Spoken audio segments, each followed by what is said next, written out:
مایک پامپیو له کابل څخه ناهیلی او تش لاس لاړ او ولې مستقیم له طالبانو سره ولیدل. مایک پامپیو او طالبانو د افغان حکومت او صلح په باره کې څه خبرې وکړې؟ مایک پامپیو ولې دومره غوسه ده او طالبانو بیا څه ورته ویلي؟ دلته په ویډیو کې له موږ سره وګورئ.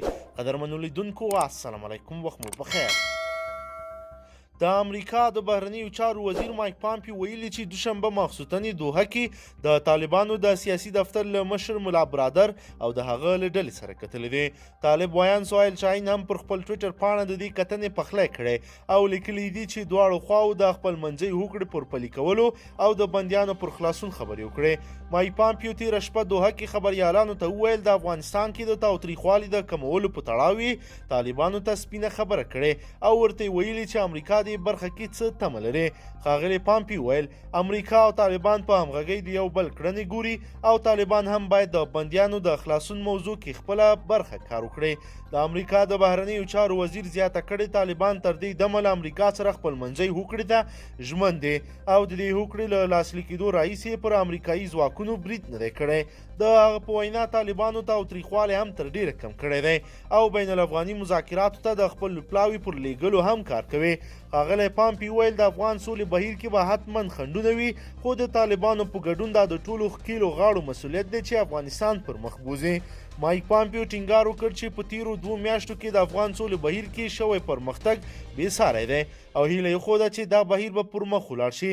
د یوې پوښتنې په ځواب کې د امریکا د بهرنیو چارو وزیر ټینګار وکړ چې امریکا به د افغان امنیتي ځواکونو دفاع کوي ځکه امریکا د دې ځواکونو سمبالولو لپاره د سر او مال قرباني ورکړې ده. ښاغلي پامپیو دوشنبې کابل کې له طالبانو سره ولسمشر محمد اشرف غني او پخوانی اجرایي رئیس عبدالله سره له کتنو وروسته دوحې ته تللی.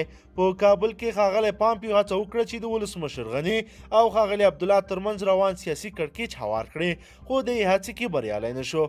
وروسته د امریکا د بهرنیو چارو وزیر اعلان وکړ چې د افغان سیاسي مشرانو د همدې اختلاف او غیر مسؤلانه کړنو له کبله امریکا سږ کال افغان حکومت سره $1 میلیارډ مالي مرسته کوي.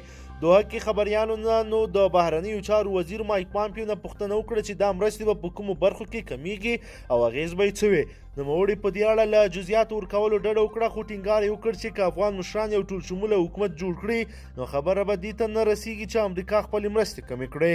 د امریکا او طالبانو خپل منځي هوکړې کې د طالبانو تبادله او د بین الافغاني خبرو پیلېدل 2 مهم ټکي دي.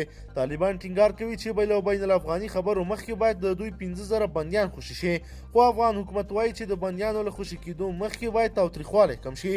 د امریکا حکومت بیا ویلي چې د بندیانو د خلاصون وخت را رسېدلی او افغان حکومت او طالبان دې ژر تر ژره خپل منځي خبرو ته سره کښېني. قدرمنو لیدونکو که چیرې غواړئ چې ورته تازه او مهمو پیښو څخه ځان ډېر ژر په لنډو کې خبر کړئ، زموږ چینل سره سبسکرایب کړئ او ویډیو سره حتما لایک کړئ. تر بلې ویډیو مو په لوی رب سپارمه.